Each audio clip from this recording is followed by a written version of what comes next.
Hi guys, welcome back or to the Grey Couch, where we say that life is not black or white, but many shades of grey, and we get to explore them together.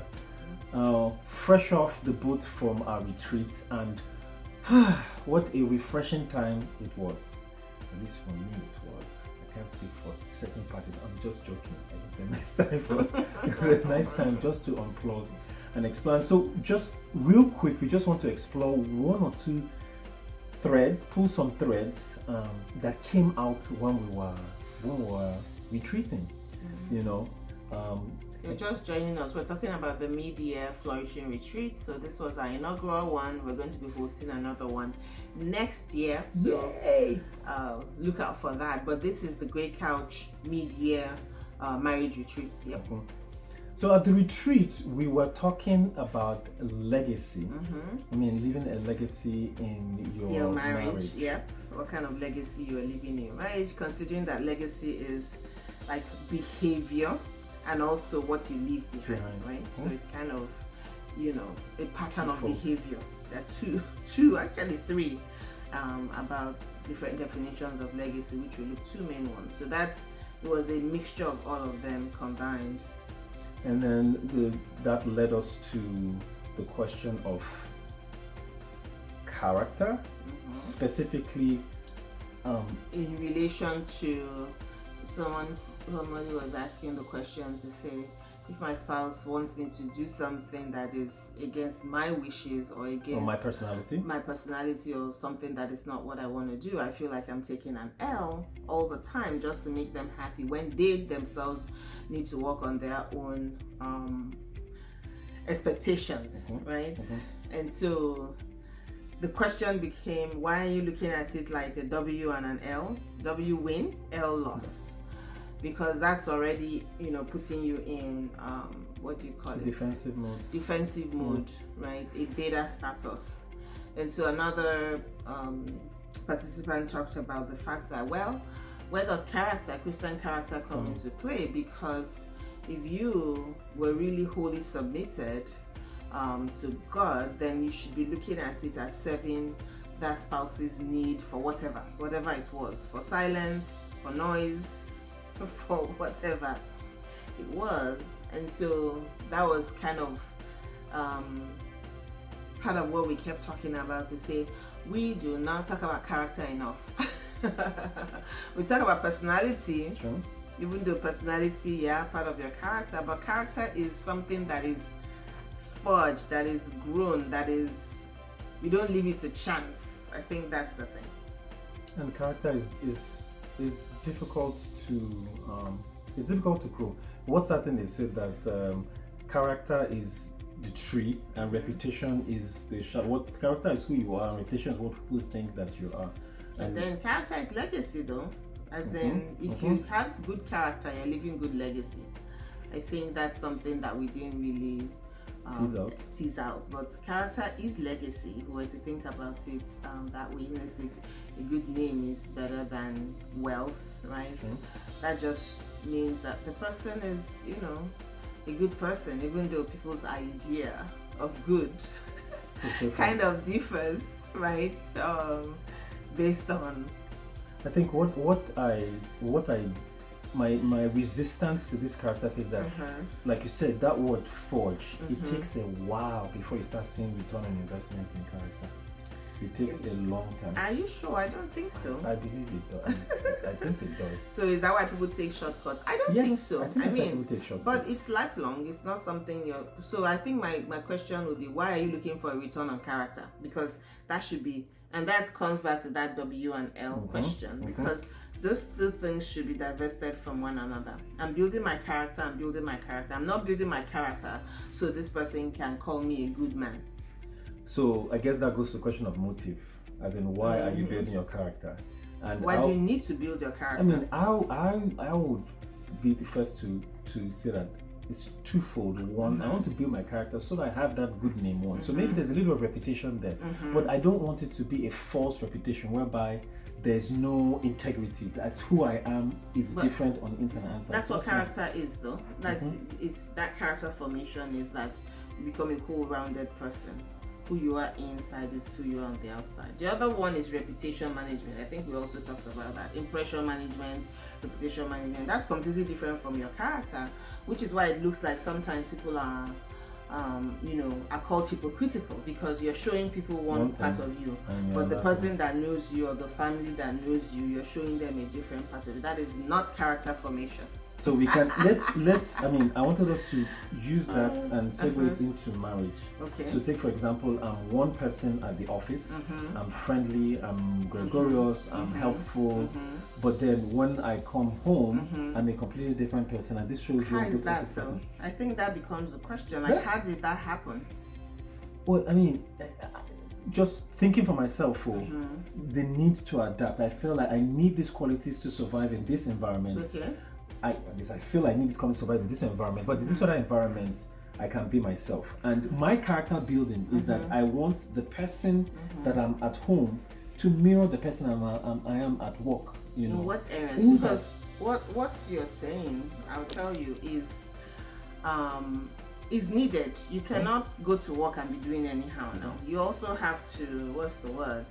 They call it code switching now, but it's that concept of, you cannot just say at work, this is who I am, take me as I am. You kind of have to, manage the environment. And I think that's the concept that we then bring back to marriage, to say you should have that idea too. Yes, this is the home where I want to be who I am, but you can also manage the environment at home by not bringing your cranky self into the house, because when you do that, you're changing the environment of the house. You didn't do it in the office, but the minute you get home, you're doing that, right? So these are all part of it, because part of character is saying, I am going to my house, I am going to create an atmosphere of, or at least enable, let me say, not say create, but enable an atmosphere of love and peace and quiet and respect. So knowing that, you take 5 minutes or however minutes you have outside to adjust, and you come in as a person. Now your inner self may not be feeling it. Like, you may just feel like, I just want to throw my shirt and bag and just be. But I think that is part of that formation we're talking about, is say, who do I want to be as I step across the threshold of my house, and not take things for granted. Because people don't overthink that when they're going to work, right? They just almost like, I don't know. Now, not to seem short-sighted, but I want to keep it real. The thing with return on investment comes in because at work, right? You get promoted. Thank you. I mean, I'm just keeping it real. You don't get promoted. At home, you might not get promoted. Let's just keep it real. At home, you might not get promoted. Children, if you have them, tell it like it is. In-laws, outlaws, if they're around, or sometimes even spouse, because they'll be like, I expected it from you. This is your baseline. So why are you expected to get a reward for your baseline? So hey, it should be your baseline. But just keeping it real. But then the other thing is that to, like, for me that I have kids, to model something for them so that they see. Because they are the ones that will spot up something hypocritical in a heartbeat, and you cannot now start correcting them. It's so weak to try and say, don't do this whilst they see you doing it. You just lose all form of trust, credibility, and even get more angry. At least when you get more angry on the inside, because you're trying to use positional power, whereas character power will go further. If there's anything like character power. But you see, I think you have confirmed a thing that a lot of women talk about, and they just cannot put their hands to it, to say that the switch is deliberate, right? In that sense of, at work, I get rewarded. The reward is instant. I see it. I get praised. I get whatever. Accolades. Psychopaths. But at home, I feel like I don't get it, so I don't put in any effort. So as long as, that's clear, right? In that sense. And so people are not spinning their traps, thinking, why can't this person? Because I've always said it. I always say, again, we don't, most of the things we put here is assuming at least a level of safety in the relationship. But I always say that even a person who says, I can't help my anger, you can help your anger in the office. Why are you not helping it at home? So you can see how people kind of almost like, that shifting, right? Shifting the environment, shifting everything, just because in one place you feel like, I'm king.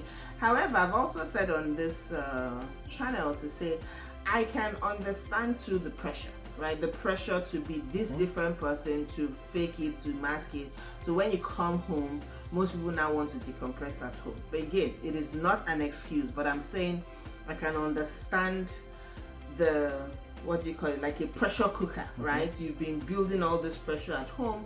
You come to the one place where you feel like you're Lord and King, and you own the environment, and you let out the steam. Again, this is not an excuse for any form of, violence or anything, but just saying how, I can see both sides, even though I'm not excusing it.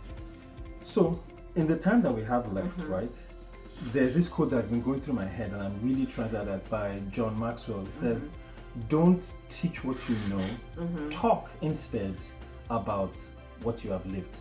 My question to you in the minute we have, and I'll answer myself, is what is something that you do, maybe not daily, but frequently enough to build your character?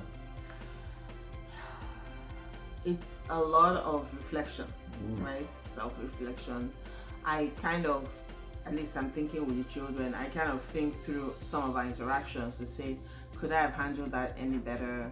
And if I do, I kind of come back to say, here's the lesson that I learned from this, and can go forward with that. But it's kind of, it's easier to do that with children because, again, maybe because of the power dynamic. In that sense. With a spouse, it's like becomes a little bit harder because of either pushback, defensiveness. Like you kind of just keep going, and sometimes I just like But you do realize that, okay, this is building me, right? Whatever, every interaction kind of builds a muscle of resilience, I would say. I will answer by saying I don't want to use your word reflection, even though that is starting to come up these days. But what I do is a comparison, in that I don't want to end up like this. And it might be a negative thing and a negative response. Oh, I don't want to end up in a divorce, or I don't want to end up hating my spouse, or I don't want to end up 10, 15 years down the line regretting the time that I have now. And so the question I ask, okay, what can I do today that sows a seed into the future version of me, whatever that might be? And sometimes that is holding my peace. Sometimes that's actually speaking up, saying, even this is uncomfortable for me and I don't want to talk about it, but I want to stay in the room and hear this out with an open side. Let me hear exactly what this person is saying without being ready to jump and defend. And it's not easy.